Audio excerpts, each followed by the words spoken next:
ভারতের ইতিহাসে দেশভাগ এক বেদনাদায়ক অধ্যায়। 1947 সালের সেই বিভাজন শুধু ভৌগোলিক সীমানা টেনেছিল না, লক্ষ লক্ষ মানুষের জীবনে এনেছিল শোক, মৃত্যু আর উদ্বাস্তু হওয়ার যন্ত্রণা।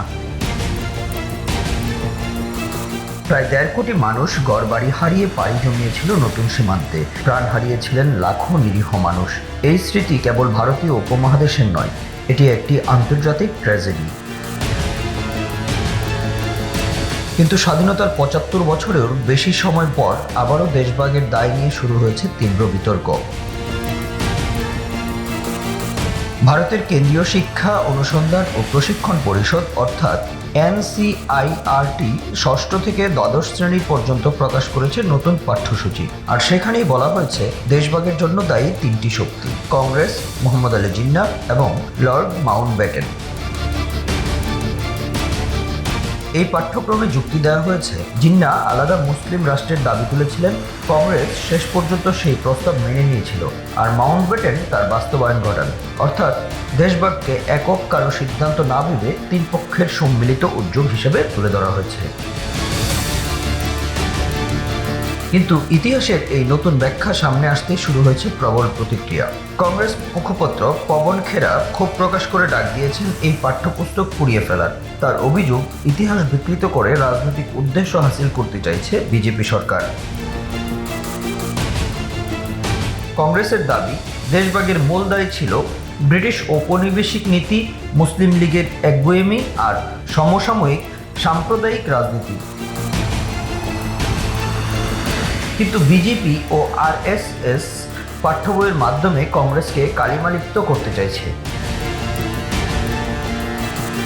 এটাই প্রথম নয়, মোদী সরকারের আমলে ইতিমধ্যেই পাঠ্যপুস্তক থেকে বাদ দেওয়া হয়েছে একাধিক অধ্যায়। মহাত্মা গান্ধী হত্যাকারী নাথুরাম গডসে, RSS যোগ এবং 2002 সালের গুজরাট দাঙ্গার প্রসঙ্গ বাদ দেওয়া হয়েছে।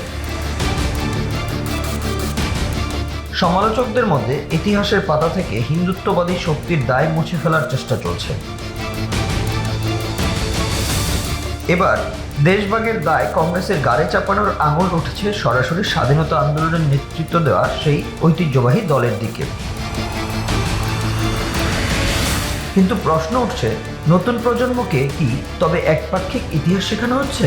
গবেষকরা মনে করিয়ে দিচ্ছেন, দেশভাগ ছিল বহুমুখী রাজনৈতিক, সামাজিক ও অর্থনৈতিক চাপের ফল। এখানে দায় কেবল কংগ্রেস, জিন্নাহ বা মাউন্টব্যাটেনের নয়, বরং পুরো প্রক্রিয়াটির পেছনে লুকিয়ে ছিল ঔপনিবেশিক শাসনের শতবর্ষের বিভাজন নীতি, সাম্প্রদায়িক উত্তেজনা আর রাজনৈতিক কৌশলের ব্যর্থতা। বিশ্লেষকদের মতে এই বিতর্ক কেবল ভারতের অভ্যন্তরীণ রাজনীতি নয়, আন্তর্জাতিক ক্ষেত্রেও প্রভাব ফেলতে পারে। স্বাধীনতা আন্দোলনে কংগ্রেসের অবদানকে ছোট করে দেখানো হলেও বিদেশি শিক্ষাবিদদের চোখে ভারতের পাঠ্যক্রমের নিরপেক্ষতা প্রশ্নবিদ্ধ হবে। একই সঙ্গে বিজেপি এবং RSS যে নিজেদের ধর্মনিরপেক্ষ ভাবমূর্তি তুলে ধরতে চায়, সেই অবস্থানও দুর্বল হয়ে যাচ্ছে, কারণ ইতিহাসকে রাজনৈতিক হাতিয়ার বানানোর অভিযোগে তারা আজ কাঠগড়ায়। Bangla affairs news desk.